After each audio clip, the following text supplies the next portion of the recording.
Muito bom dia a todos. Sejam todos bem-vindos. Que a paz de Jesus esteja no nosso coração, que nossas mentes se asserenem, nosso coração se prepare para receber o Evangelho hoje. Nosso irmão Alain vai fazer o estudo sobre as guerras na visão espírita. Isso é muito importante porque você não pode abrir um aplicativo, não pode abrir uma televisão, que isso tudo só vem guerra, só vem briga, só, né? A gente precisa acalmar, sentir, ter fé, ter confiança que no controle de nosso planeta está Jesus. E Ele não vai deixar o barco afundar, né? A missão dele é estar conosco em toda a nossa caminhada. Gente, agradecendo a Deus, a Jesus e a nossa Mãe Santíssima, agradecendo a espiritualidade amiga, o irmão Miramês, agradecendo a essa casa que nos acolhe e a oportunidade de estar aqui, vamos fazer a nossa prece para dar início aos trabalhos. Pai nosso, que estás no céu, santificado seja teu santo e amado nome. Venha a nós ao teu reino. Seja feita a tua vontade aqui na terra como no céu. O pão do corpo e do Espírito nos dai hoje. Perdoa nossas dívidas, na medida que perdoarmos aqueles que nos ofendem. Não nos deixeis cair em tentações. Livra-nos, Senhor, de todos os males, pois teu é o reino, é o poder, é a glória para todos sempre. Que assim seja. Eu passo a palavra para o nosso irmão Alain. Bom dia. Shalom bem. Que a paz de Jesus seja conosco em nossos corações, para que todos nós, os espíritos dos dois planos da vida aqui presentes, possamos, através das reflexões que serão trazidas aos nossos corações nessa manhã, continuarmos no nosso estudo do Evangelho e, acima de tudo, em colocarmos este Evangelho em prática do nosso dia a dia, para que nós possamos vencer todas as dificuldades que nos são propostas. Dificuldades essas que têm como objetivo único o nosso crescimento pessoal. Às vezes parecem desafios insuperáveis, mas, em verdade, nós dizemos que todos nós que estamos aqui presentes, sem exceção, os espíritos dos dois planos da vida, já superamos dificuldades muito maiores do que essas. Essas dificuldades de agora são outras dificuldades, mas talvez sejam tão pequenininhas em comparação às outras que nós temos vencido ao longo dos séculos. Quantas vezes já não estivemos nós nas masmorras, condenados às vezes injustamente a penas perpétuas que nos tiraram toda a possibilidade de termos a liberdade de voltar a sentir a brisa em nosso rosto, de voltar a ver o sol, a ver o mar, a ver as estrelas, os riachos, conviver com os parentes, e naqueles momentos talvez nós os achássemos extremamente deprimidos, pensando que não poderíamos vencer a esta prova tão difícil, posto que aquela vida já se encontrava completamente perdida. Nós não teríamos mais a possibilidade da liberdade. Injustamente condenados nos encontrávamos nas masmorras e desta forma não nos restava nenhuma esperança em nossos corações, a não ser a vida futura prometida por Jesus. Os dias escorriam longos, as situações sanitárias eram diversas e nos causavam dores e doenças. Era realmente um estado muito triste. Por vezes as lágrimas eram pesadas. Chegou um momento em que nem lágrimas mais tínhamos para chorar. A nossa desolação era imensa diante daquele destino que se desenhava para a nossa vida. Entretanto, passaram-se os anos e chegou o momento da libertação. E liberto, retornamos à pátria espiritual extremamente felizes, porque então pudemos observar que valeu a pena cada segundo em que nós conseguimos, com a fé em Jesus, superar aqueles dias difíceis. Ora, meus amigos, se superamos dias muito mais difíceis, que serão essas dificuldades dos dias atuais? Já não somos fortes o suficiente para vencê-las? Às vezes pensamos que não. E por isso que viemos trazer essa mensagem: confiai em vós, confiai em vossa capacidade de vencer as dificuldades. Observai-as não com os olhos daquele que observa a partir do ponto de vista da vida material, mas do ponto de vista daquele que avalia pela vida espiritual, compreendendo que esse momento é passageiro, que dificuldades muito mais difíceis nós já vencemos, e com fé em Deus, em Jesus, colocando o Evangelho em prática no dia a dia, confiando no auxílio dos bons espíritos e do próprio Cristo, que nunca nos falta, conseguiremos forças que às vezes achávamos que não seríamos capazes de conseguir, e dessa forma de raiar, talvez ainda nessa vida, mas talvez apenas na vida futura, aquele momento em que olharemos para trás e falaremos: muito obrigado, Senhor, que nunca me desamparou. Obrigado, amigos espirituais que nunca nos desampararam, porque nós conseguimos vencer as nossas dificuldades e agora somos espíritos felizes. Não desanimai diante da dificuldade. Lembrai-vos dessas palavras e segui em frente, confiantes na vitória. Mais uma vez rogamos que a paz do nosso Senhor Jesus Cristo possa permanecer em nossos corações hoje e sempre. Que assim seja. Guerras, a gente as enfrenta todos os dias. E, normalmente, e vai ser o nosso objetivo do estudo de hoje, nós vemos nos noticiários, como bem foi colocado aqui, as guerras entre as nações, que é o nosso foco principal. Não obstante, nós também tenhamos as guerras interiores, as guerras com aqueles que estão próximos de nós, pelas mais diversas situações. Mas esse, volto a insistir, não é o nosso objetivo na manhã de hoje. E para começar, nós gostaríamos de pedir para que nós pudéssemos retornar ao ano de 1962. Já nós vamos entender por que 1962.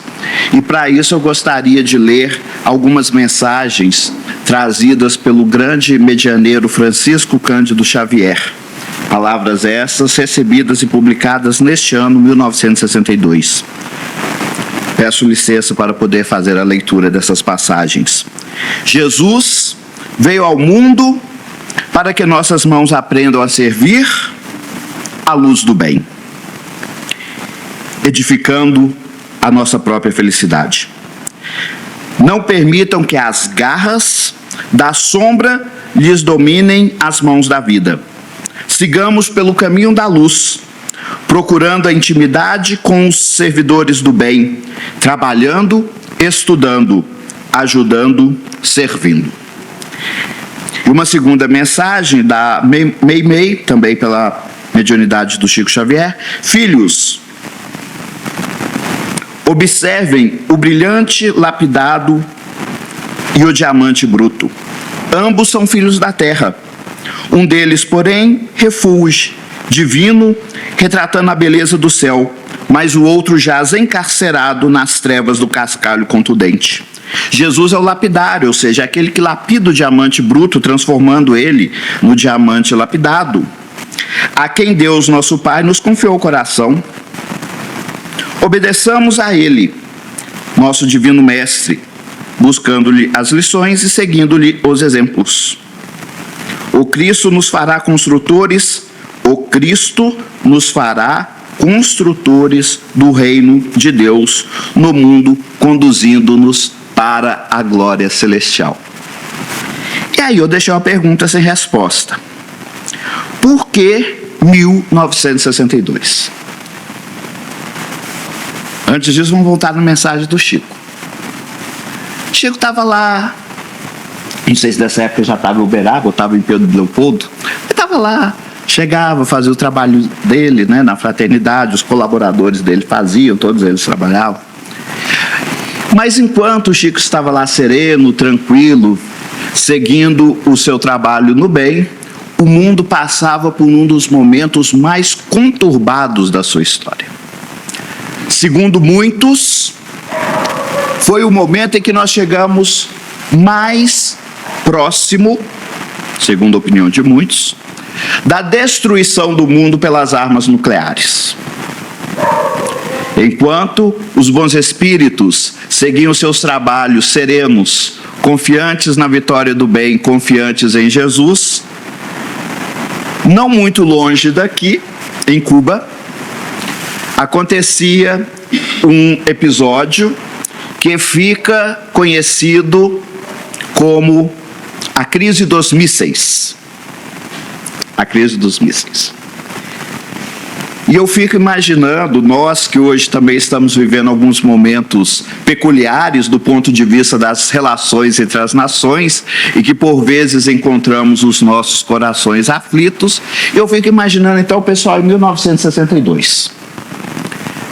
Porque naquela época, a Guerra Fria, que era a disputa pelo domínio, pelo poder político, econômico e bélico, de duas formas opostas de pensar os métodos, os modos de produção, capitalismo versus comunismo, dividiu o mundo em dois grandes blocos, um deles liderado pelos Estados Unidos, e aqui não estamos fazendo juízo de valor, estamos apenas descrevendo a história, e o outro pela União Soviética, que era a união de países liderados em torno da Rússia, né? Que defendiam o modo de produção comunista. Não é do nosso interesse descrever os dois modos de produção, porque já é do conhecimento do nosso básico como esses métodos funcionam, e esse antagonismo, eles buscavam esses dois blocos econômicos, grandes blocos liderados por grandes nações, conquistar o mundo à força, para que o método de produção que agradava aquele grupo fosse o dominante no mundo. E para isso, não se hesitava em promover guerras, em promover invasões, em promover diversos recursos típicos da política internacional, infelizmente, para que isso fosse feito. E então, os Estados Unidos, receosos de que o comunismo chegasse a Cuba, tentaram invadir Cuba, mas não deu certo, deu ruim.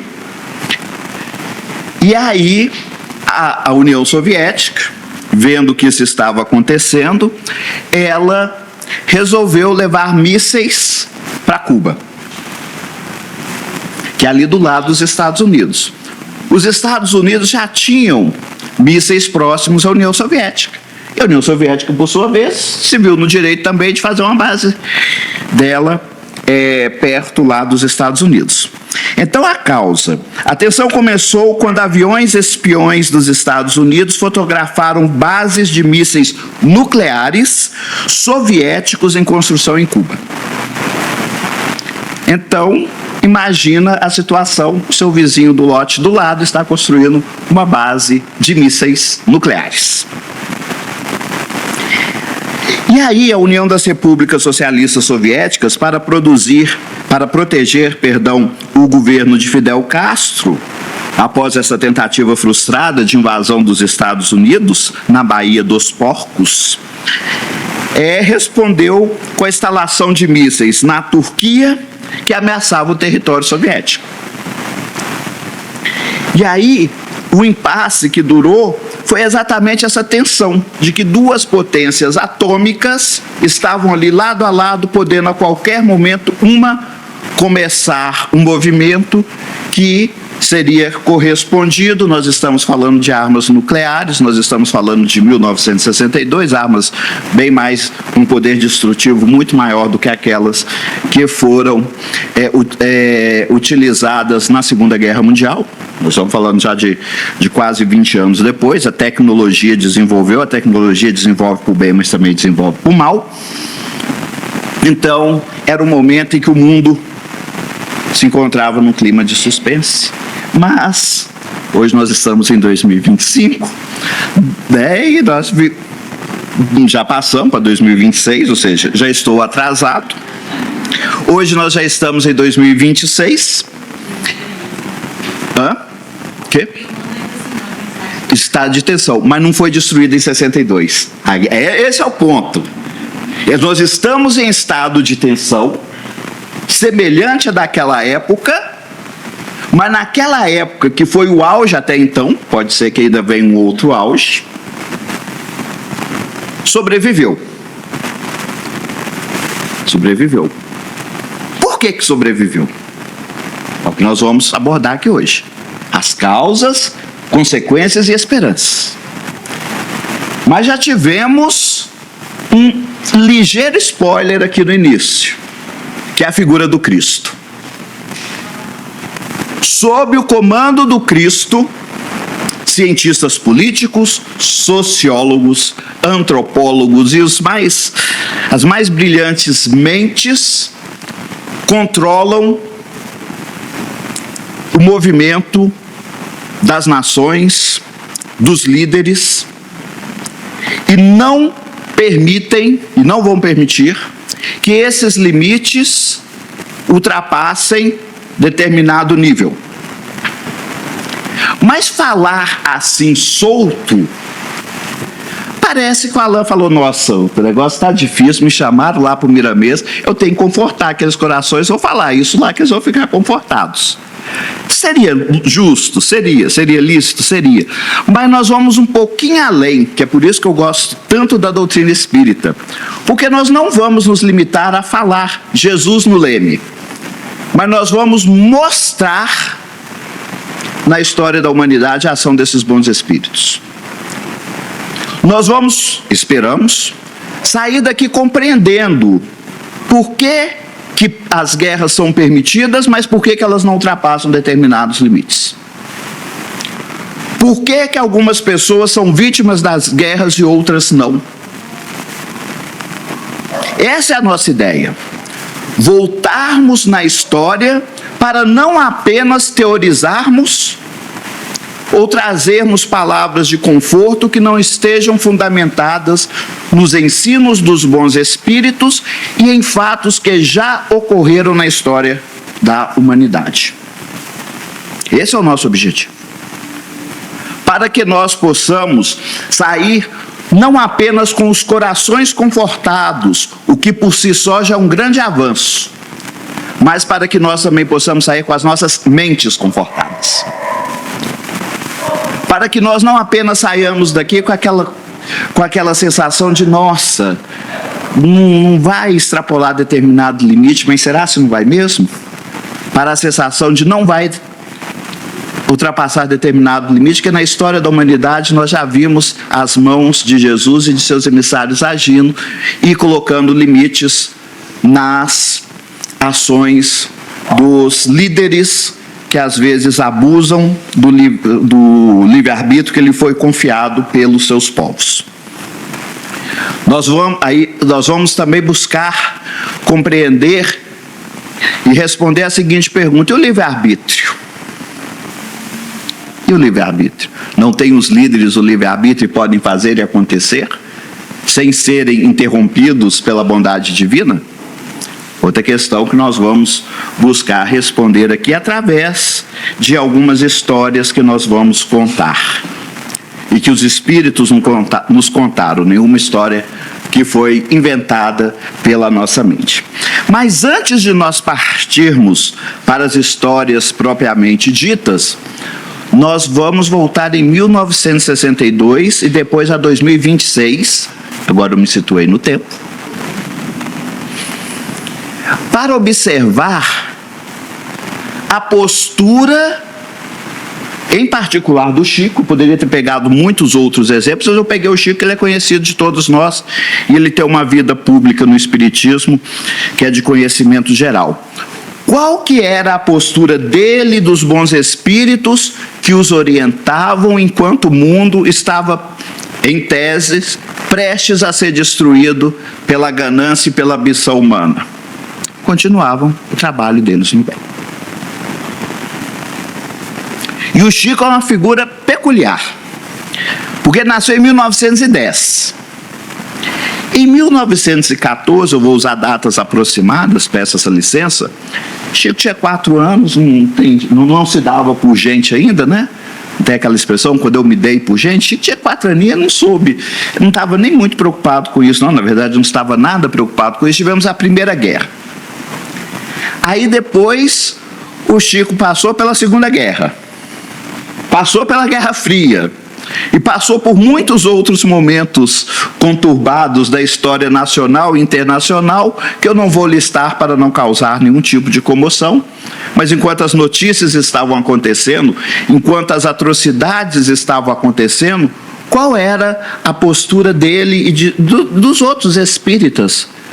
Continuar construindo o bem, a esperança, com tranquilidade, com serenidade, confiantes no futuro, confiantes nos bons espíritos que administram o mundo.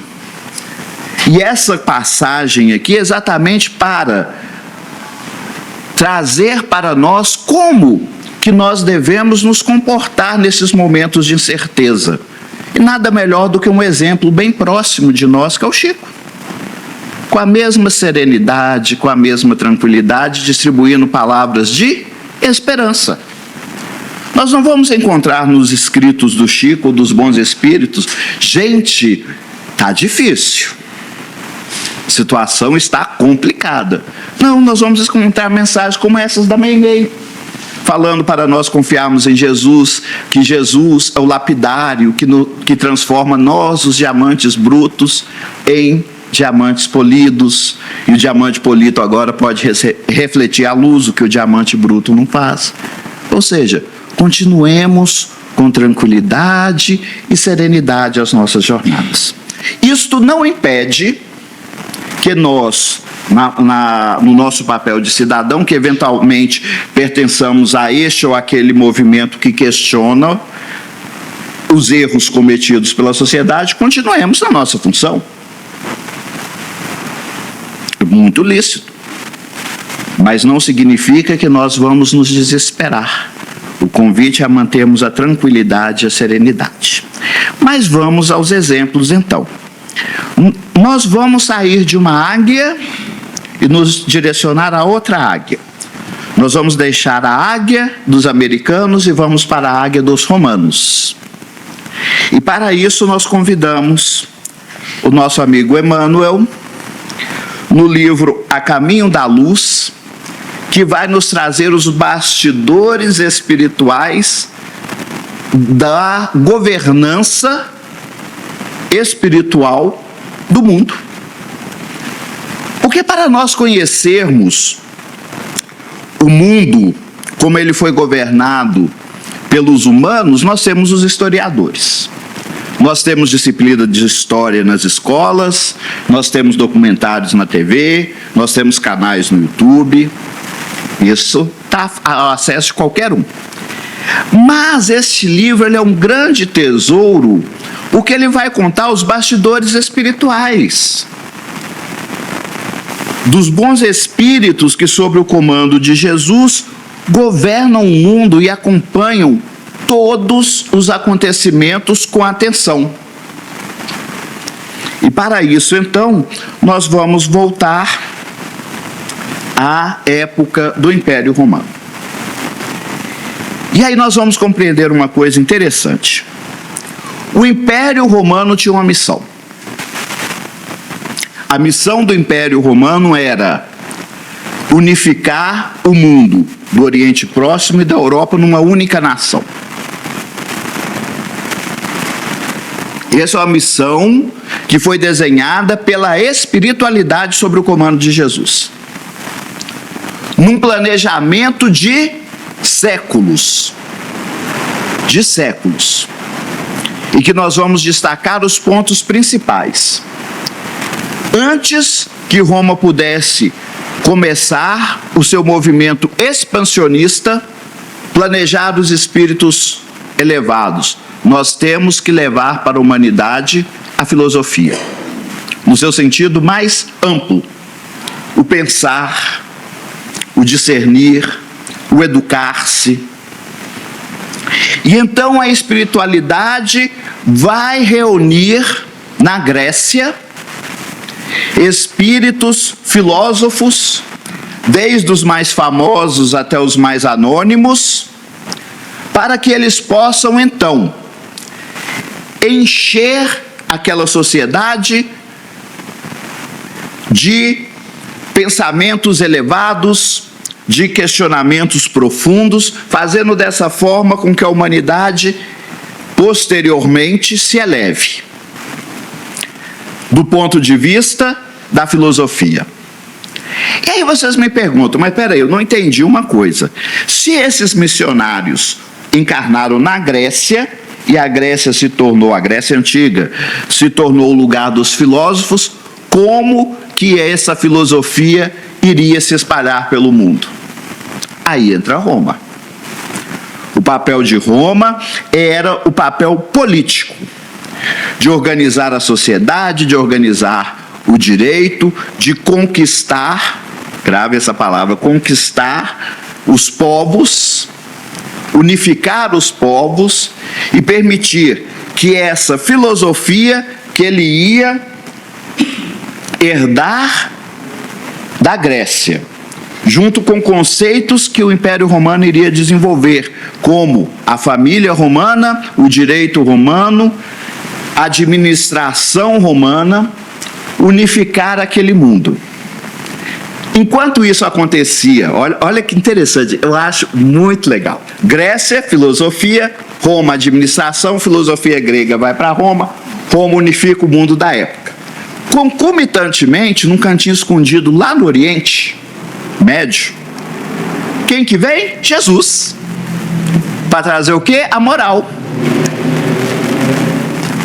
Dentro do Império Romano, que unificando os povos permitiria então que a palavra de Jesus também se espalhasse, que foi o que aconteceu com o grande missionário Paulo de Tarso, que se valendo da cidadania romana, olha como é que tudo é planejado.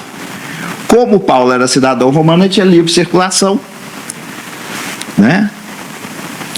Ele, convertido ao cristianismo, espalha o cristianismo por toda aquela região, lembrando, né? Não vou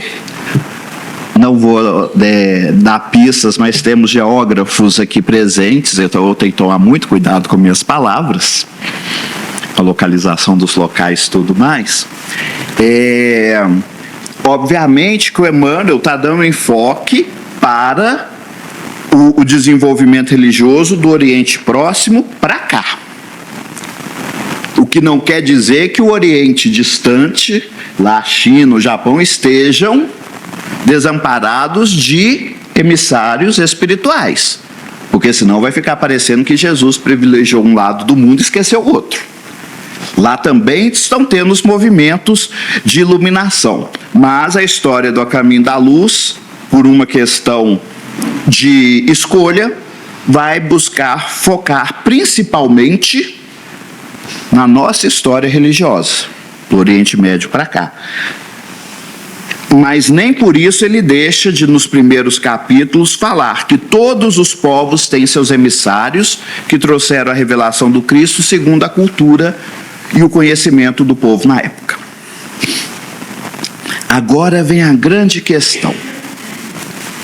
Tudo planejado, né? O Emmanuel diz que a humanidade estava pronta para entrar na maioridade espiritual. Ou seja, nós como humanidade, que até então vivemos a infância espiritual, passamos pela adolescência espiritual, com todo esse movimento estávamos entrando na maioridade espiritual. Lembrando que, quando nós entramos na maioridade, aumenta a liberdade, mas também a responsabilidade. E aí vem a grande pergunta, para nós entrarmos no nosso objetivo, que é falar das guerras. Estes povos, Grécia, Roma e os hebreus e os israelitas conseguiram atingir os seus objetivos? Bom, se a gente for olhar assim, a filosofia grega foi para Roma, Roma dominou o mundo, unificou o mundo, e o povo de Israel, Israel da época, recebeu o Cristo. Os hebreus recebeu o Cristo. Fizeram da melhor maneira? É a outra questão. Não fizeram. Não fizeram. E é aí que vem as partes que nós vamos querer destacar aqui no nosso estudo. E aí nós vamos começar então pela liberdade individual e a liberdade das coletividades. E aí eu não vou fazer isso explicitamente, mas convido a todos que, à medida de eu falar desses povos antigos, faça o paralelo com os povos atuais. Com os povos atuais. E aí Emmanuel fala: todavia, a liberdade pessoal e coletiva é respeitada pelo plano invisível. O planejamento foi feito, os espíritos reencarnaram com aquela missão, alguns hoje são conhecidos da história, outros são espíritos anônimos, mas eles vieram com essas missões. E Roma não se mostra digna das numerosas dádivas recebidas. Em vez de estender os laços de união entre os povos, pela educação e pela concórdia, deixa-se prender por uma legião de espíritos agressivos e ambiciosos, alargando a sua influência pelo mundo com as balistas e catapultas dos seus guerreiros. Objetivo cumprido do modo errado. Era para Roma ter unificado o mundo da época, e quando eu falar mundo agora, nós já entendemos de qual região nós estamos falando. Pelas guerras, pelas armas, não. Era para ter sido feito através da educação, da concórdia. E é muito interessante, a gente está no mundo de expiações e provas, a gente fica até pensando, olha, mas isso não ia ser possível, não? Porque nós somos tão desacostumados às coisas acontecerem pelo bem, que quando a gente lê que a proposta da espiritualidade era ser feita pelo bem, a gente fala, mas não tem jeito de acontecer, não? Pior que tinha. Só que ninguém nunca fez, a gente fica até difícil imaginar. Roma chegando no povo, levando seu desenvolvimento, né? Educando aquele povo, e aquele povo se agrega a Roma, porque é legal, Roma é... Não. Até então, na história da humanidade, eu só vi isso acontecer, porque a gente fica até com dificuldade de imaginar. Mas era para ter sido assim. Tá, beleza. E a espiritualidade? Os enviados do Cristo harmonizavam estes terríveis movimentos das guerras no instituto das provações necessárias aos indivíduos e a seus grupamentos. Ou seja, a espiritualidade intervia sempre que possível para que essas guerras, estes equívocos não acontecessem. Todavia, a realidade é que Roma assumia igualmente as mais pesadas responsabilidades e os mais penosos débitos diante da justiça divina. A espiritualidade tentava intervir, mas as coletividades e as individualidades tornavam-se cegas diante dos apelos da espiritualidade amiga. Aí fala, nossa, mas como é que isso é possível? Eu falei, gente, mas a gente também não é assim de vez em quando? A espiritualidade vira pra gente, não briga com fulano, não. Aí você sente aquela tranquilidade, assim, não vou brigar. Só que aí a tranquilidade passa a ser briga. É o que acontecia aqui.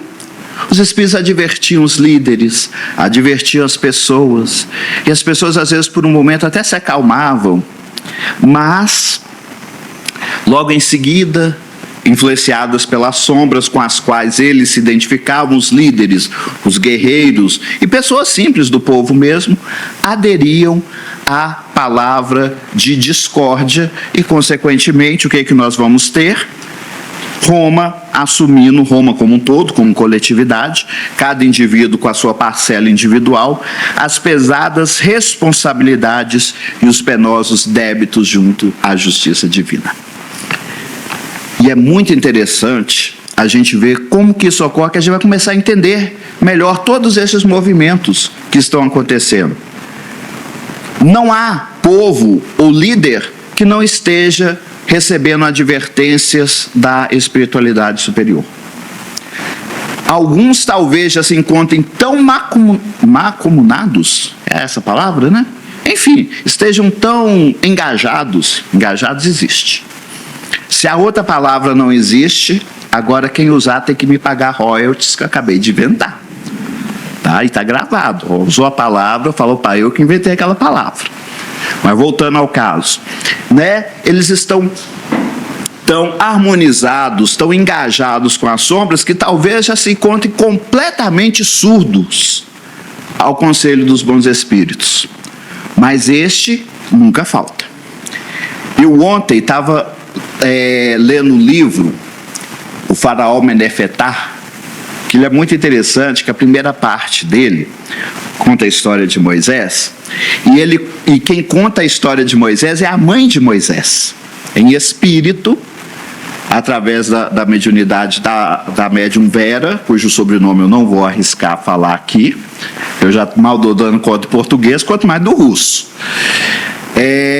E ela, a mãe de Moisés, conta que numa determinada oportunidade Moisés recebeu uma advertência, pelo que eu entendi no texto do próprio Cristo, a respeito da necessidade de libertar o povo do Egito, de educar aquele povo, de levar aquele povo à crença do Deus único, já preparando o terreno para a vinda do Cristo. Então a mãe dele narra que Moisés, num momento lá que ele estava na Índia, se eu não me engano, ele teve essa visão, né? E aí ele ficou encantado, maravilhado. Um tempo depois ele novamente se deixou dominar por um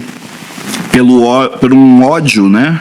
Pelo rancor é a palavra melhor, que ele já trazia dos egípcios, e acabou cumprindo a missão dele também. Cumpriu, mas de uma maneira também equivocada, que se valeu muito da violência para que isso acontecesse.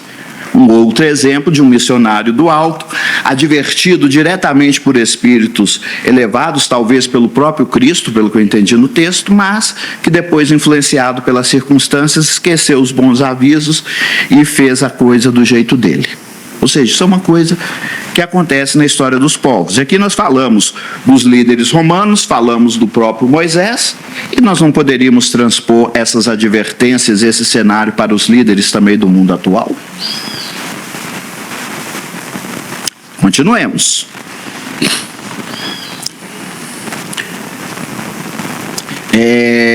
O Império Romano poderia ter levado a efeito a fundação do único Estado na superfície do mundo,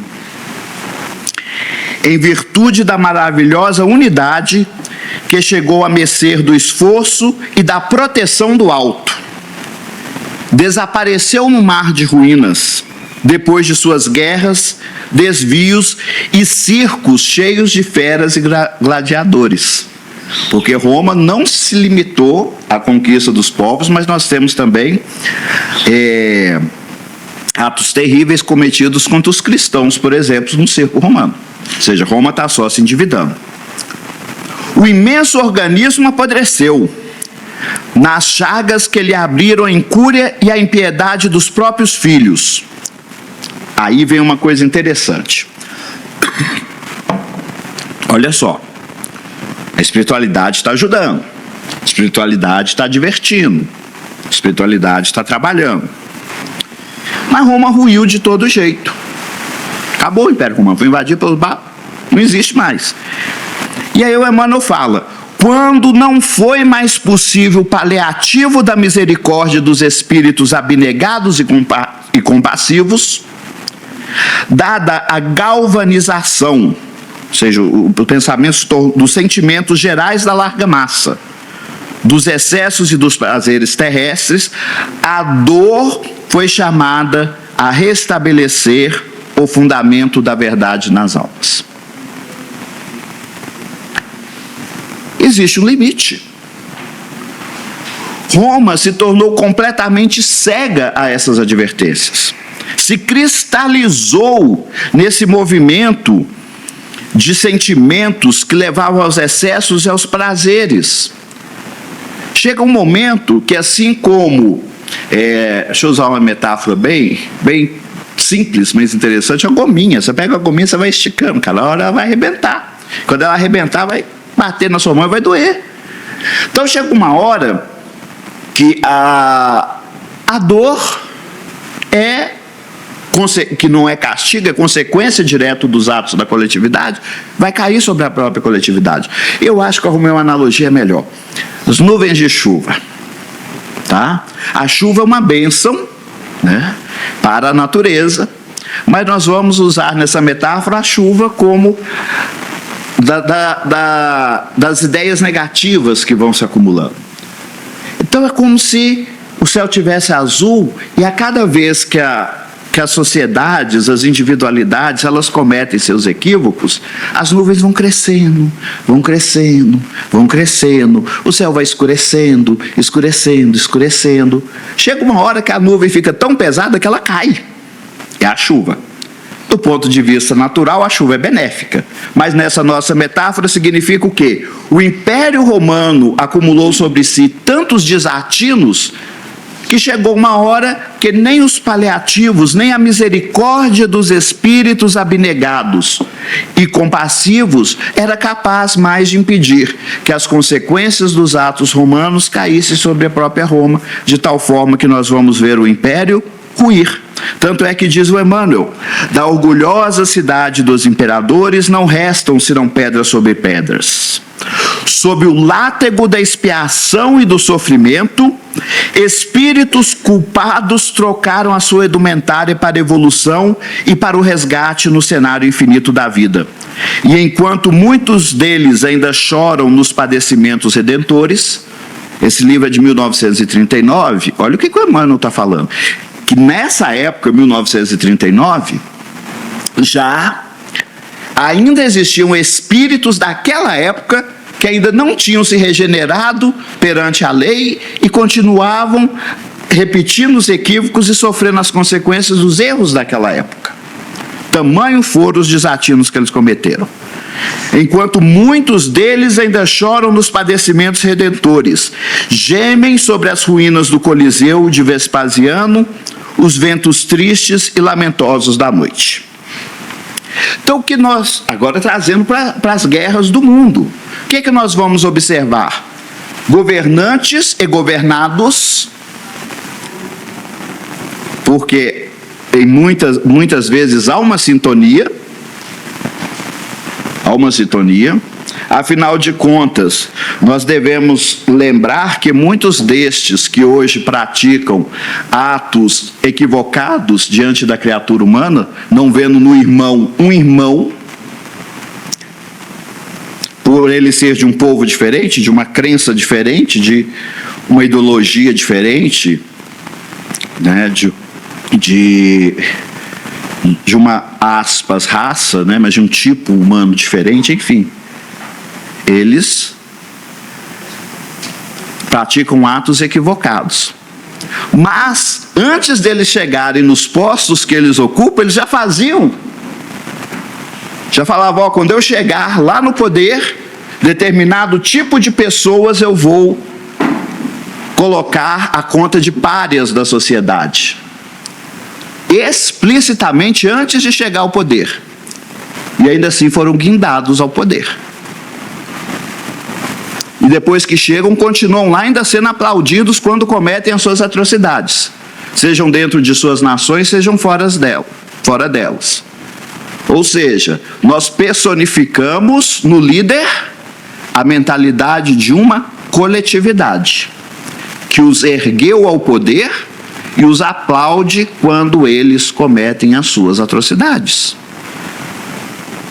Porque nós temos muito o hábito de colocarmos na conta das atrocidades os seus líderes, levando que os líderes só se encontram muitas vezes, para não dizer todas elas, na posição de liderança por conta, foram elevados e são mantidos pelos seus liderados.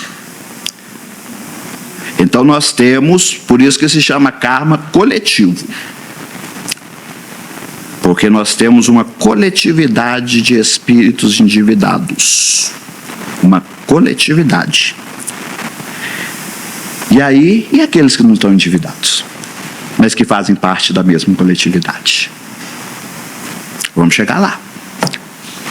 Porque se a gente sair daqui sem dar essa resposta também, nós vamos deixar corações aflitos e talvez tenhamos alguns infartos antes das 10 horas, o que não é nosso objetivo.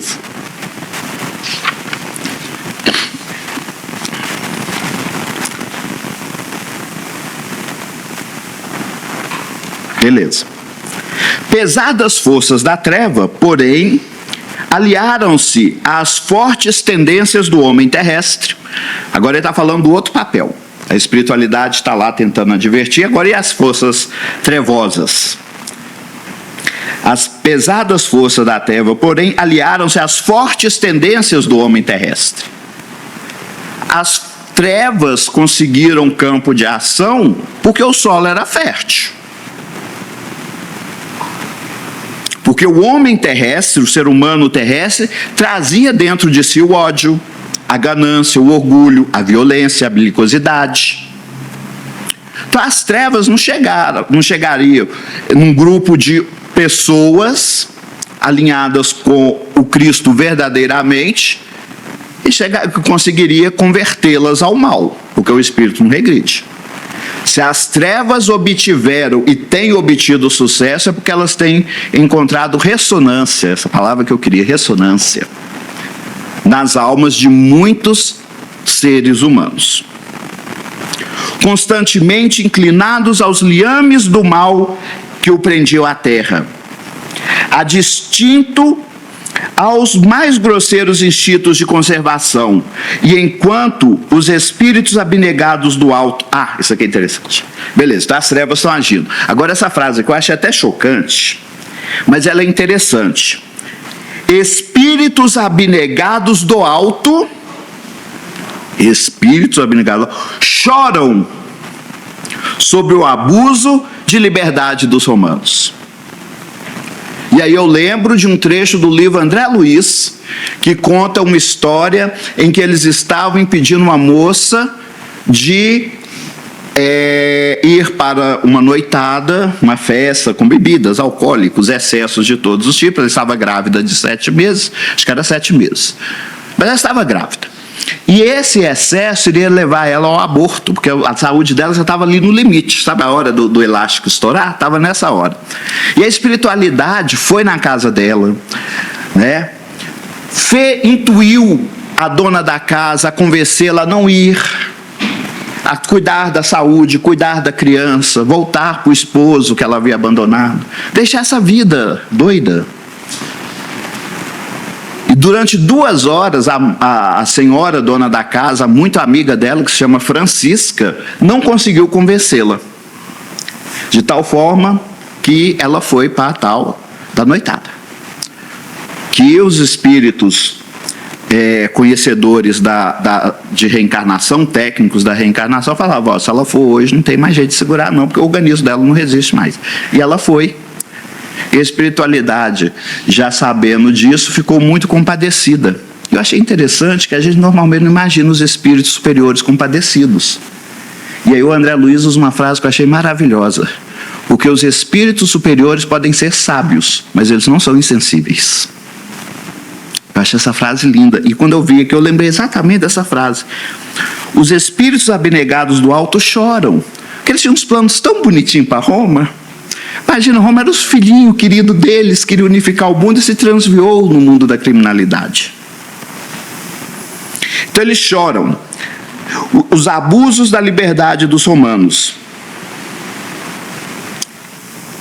Beleza. E aí vem a questão do livre-arbítrio. Porque a gente olha assim as nações se degladiando e a gente fala, ixi, Os líderes têm seu livre-arbítrio. E isso não vai acabar nunca. E Emmanuel tem uma frase aqui que mostra para a gente que não. Olha, a limitada liberdade de ação dos indivíduos e da coletividade é integralmente respeitada.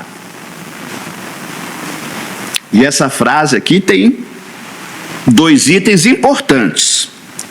O primeiro é o integralmente respeitada. Ou seja, ela é respeitada, mas ela não é ilimitada. Chega uma hora que ela tem um limite. Antes de eu te passar a palavra, eu falo, e o livre-arbítrio? Gente, livre-arbítrio não é liberdade de ação, é liberdade de escolha. A gente tem que fazer essa distinção. Livre-arbítrio é liberdade de escolha, mas não é liberdade de ação. Eu gosto de arrumar um exemplo muito esquisitão, mas exatamente pelo fato de ser esquisito, ele fica na mente da gente. Eu tenho livre-arbítrio, eu tenho a liberdade de escolher, eu tenho o pensamento livre para escolher levitar aqui agora? Tenho. Vou conseguir? Mal andar até a porta já está ficando difícil. Então não confundamos livre-arbítrio com liberdade de ação. Então, mesmo as coletividades têm um livre-arbítrio que é integralmente respeitado, integralmente respeitado até atingir o limite. Você ia falar?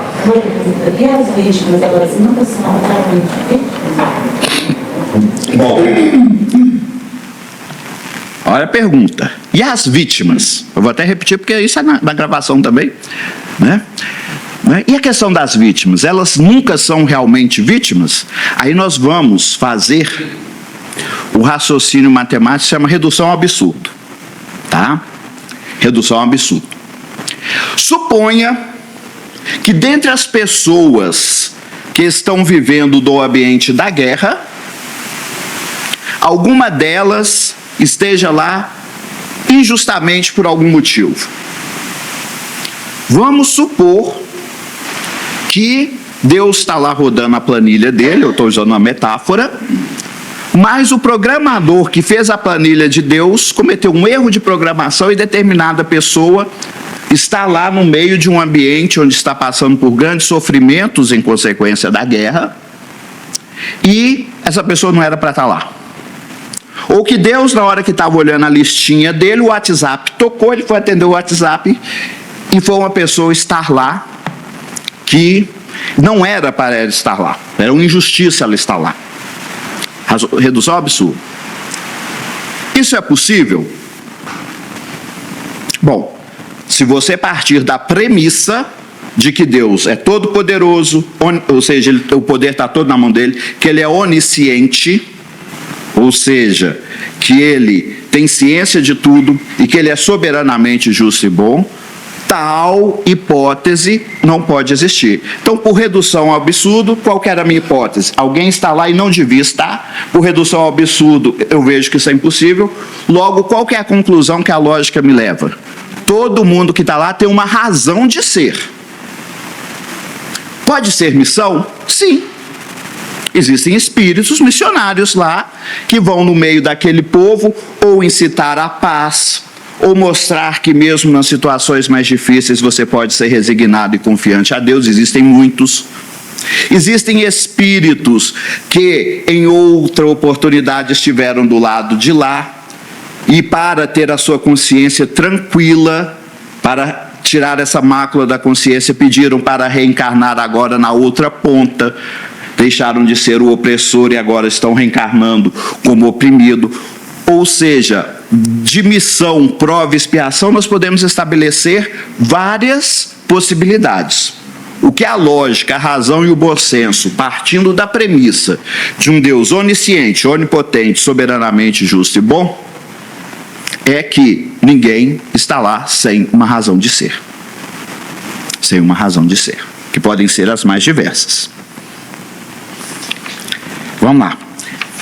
E, para que nós possamos concluir aqui, aqui ó. Para concluirmos então, A queda do Império Romano determina ao mundo extraordinárias modificações. E aí, se eu não me engano, a última pergunta que eu deixei sem responder. Beleza. E existe o karma coletivo. E se eu sou uma daquelas pessoas que está na coletividade, mas que não tem que sofrer o karma coletivo daquela coletividade? Fala-nos a lógica, a razão, o bom senso, que não é para estar lá. Nós acabamos de fazer esse raciocínio. Olha que interessante que o Emmanuel fala aqui, então. Muitas almas heróicas e valorosas que se haviam purificado nas lutas depuradoras, não obstante o ambiente pantanoso do vício e das paixões desenfreadas, nós estamos lá no Império Romano. O que ele está falando aqui? Mesmo no ambiente corrompido do Império Romano, existiam almas que não estavam coadunadas, que não participaram dos desatinos, que eram até mesmo contra eles. O que aconteceu com essas almas? Ascenderam definitivamente a planos espirituais mais elevados. Ficaram apenas aqueles que tinham compromisso, que também acrescenta a sua pergunta.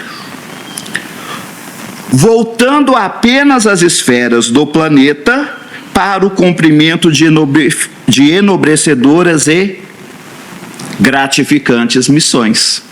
O que ele está falando aqui para nós? Que mesmo essas almas, elas podem voltar para aquele ambiente lá, quando Roma está sendo destruída, eles podem voltar para lá? Pode. Podem sofrer, ou seja, tirar a palavra sofrer, podem passar por situações difíceis? Podem. Mas aí já não estão mais lá por expiação. Eles estão por missão. Ou por prova. Eles escolhem, não, quero voltar lá. Nós temos isso no Ave Cristo. O espírito quinto varro está numa esfera superior, mas o filho dele está lá nas paixões romanas. O que o quinto faz? Reencarna. Precisava? Não, ele reencarnou por amor. Mas tem uma razão? Tem. A ideia é essa. Sempre tem uma razão. Pode procurar que você vai encontrar uma razão. Então, gente, a mensagem que nós queríamos deixar aqui é exatamente essa. E, só para mostrar como que o poder do alto sempre pode muito, eu vou contar para vocês uma história de Maomé. O que aconteceu com Maomé? O Maomé, ele era um emissário do alto, mas que também falhou. Porque ele nasceu pobre, humilde, mas ele se casou com uma moça rica e se deixou levar pelos prazeres da vida e acabou deturpando a ideia que seria a ideia que ele vinha trazer, que o islamismo ele tinha como objetivo regenerar o cristianismo e não criar uma nova religião, que as pessoas, inclusive, deturparam muitos dos seus ensinamentos, né? E aí o que acontece? Que eu vou ler agora só para mostrar para vocês que o mal pode crescer, mas ele não passa de determinado limite. E aí eu trouxe um exemplo prático, que são as invasões islâmicas. Iniciaram no exterior as guerras frias. Guerra fria é agora, guerras santas. Ato falho. Subjugando toda a África setentrional no fim do século VII. Nos primeiros anos do século imediato, atravessaram o Estreito de Gibraltar, estabeleceram-se na Espanha. Então, as guerras santas, o Islã invadiu o quê? O norte da África e chegou lá na Europa. Somente não seguiram caminho além dos Pirineus, que é uma cadeia de montanhas, porque o plano espiritual assinalara um limite às suas operações. Aquele povo que estava além dos Pirineus não tinha que passar por essa experiência. Pois é, não passou. Por quê? Porque a espiritualidade estabeleceu aquilo ali, um limite. Pode saber que eles tentaram, mas não conseguiram. Ou seja, estejamos confiantes que Jesus está no leme. As guerras não são opção da espiritualidade superior, mas ela respeita o livre-arbítrio, que é a escolha das coletividades e da individualidade, mas que a ação desses grupos tem um limite. E nos momentos oportunos, assim como aconteceu na crise dos mísseis em 1962, vai chegar o momento em que a espiritualidade, através de mecanismos que as nossas imaginações talvez nem consigam conceber, vai fazer com que os impérios romanos que semeiam a discórdia no momento oportuno comecem a ruir. Por quê? Porque o momento já é de transição. Estes são os últimos sinais do mundo anterior decadente, porque a transição já se encontra a pleno vapor, que Jesus está no leme, e que nós, como espíritas e luz do mundo, devemos tornar o nosso pensamento em um pensamento de esperança, para que dessa forma nós possamos levar luz, porque de corações levando a desesperança, ainda que não seja verbalmente, o mundo está cheio. Mas nós que somos a luz do mundo, nós devemos continuar como Chico continuou, semeando bem dentro de nós e ao nosso redor e confiantes na vitória do Cristo. E no caso da moça, conseguiram tirá-la da Itália? Qual a moça do... a mãe do Volpini, não? Não, a partir do momento que ela se dirigiu à boate que ela foi, a espiritualidade a acompanhou, mas já com o objetivo de proteger o reencarnante. E a mãe, obviamente, que a espiritualidade não abandona o errado, mas eles retiraram o reencarnante, levaram ele para ser acolhido numa instância espiritual, e quanto à mãe, ela deu à luz, no dia seguinte, a um bebê sem vida, né? E já era a terceira vez, inclusive, que ela cometia esse tipo de desatino. E acabou sendo o Volpini abortado naturalmente, né? Mas isso foi em 1900 e pouquinho. Quem sabe agora a nossa moça já não se encontra redimida perante a vida. Se não se encontrar agora, vai encontrar um dia, porque nós sabemos que todos os espíritos vão ter tantas oportunidades quanto necessárias para se reabilitarem perante a lei. E se nós somos convidados a orar por aqueles que nos caluniam e perseguem, vamos aproveitar também e orar pelos líderes mundiais. Podemos? Amado Mestre Jesus, benfeitores espirituais que nos auxiliam nessa caminhada, pedimos que o Senhor possa iluminar a todos os corações que dirigem o mundo, que eles possam, de alguma forma, serem tocadas pelas nossas pequenas vibrações de amor, com os quais nós os envolvemos nesse momento. Por vezes podemos pensar que as nossas vibrações são muito pequeninas e que a diferença não hão de fazer na realidade geopolítica do mundo atual.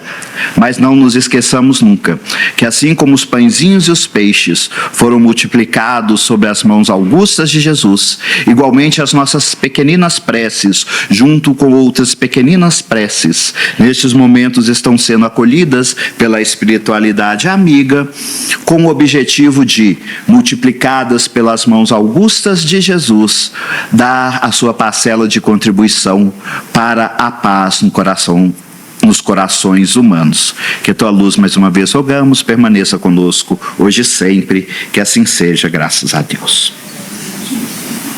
Obrigado, gente. Com licença. Bom dia a todos. Primeiramente, nós vamos agradecer a Alain, né, Alain, que trouxe para a gente esse tema. Obrigado. Que a início parece pesado, mas que nós saímos daqui confortados, não é mesmo? Isso é o que a doutrina espírita tem para a gente, né? O conforto diante das nossas aflições. Temos um recado para todos os pais, cuidadores das crianças aqui evangelizadas. O Departamento de Infância vai realizar na próxima semana, a partir de segunda-feira, atualização das fichas de cadastro. Então, isso ocorrerá durante as reuniões de segunda, quarta e domingo.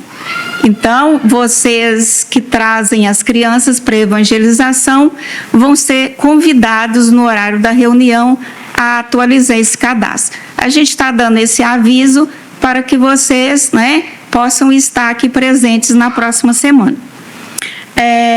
Outro aviso, né, é aquele aviso permanente, também do Departamento da Infância, que é sobre a doação de fraldas descartáveis de todos os tamanhos. Quem puder doar, pode deixar na recepção. Esse é um trabalho que é realizado com as gestantes, porque no final da gestação elas recebem o kit de enxoval e essas fraldas vão compor esse kit de enxoval. Quanto aos estudos da casa, vocês podem estar olhando ali na recepção, o mural, e estar se inteirando melhor de estudos da casa que vocês possam participar. E também as tarefas da casa, pode procurar a recepção, quem queira se integrar nas tarefas que vão ser, né, demonstradas para vocês. Então, vamos elevar os nossos pensamentos a Deus para a gente estar finalizando a nossa reunião do dia, com a prece final. Divino e amado Mestre Jesus, agradecemos esse consolo diante das nossas aflições, a esperança de que somos um espírito a caminho da evolução e que chegaremos lá, porque temos, além da esperança, o amparo da espiritualidade, o amor de Deus para com todos nós. Agradecemos a espiritualidade amiga que nos auxilia nessa tarefa, que continue a nos fortalecer e a nos conduzir até os nossos lares. Que a paz do Senhor a gente possa querê-la sempre dentro de nós, com os nossos pensamentos mais elevados, direcionando as nossas ações para o bem. Que assim seja. Então, quem desejar tomar o passe, pode se direcionar aqui para a fila. Obrigada.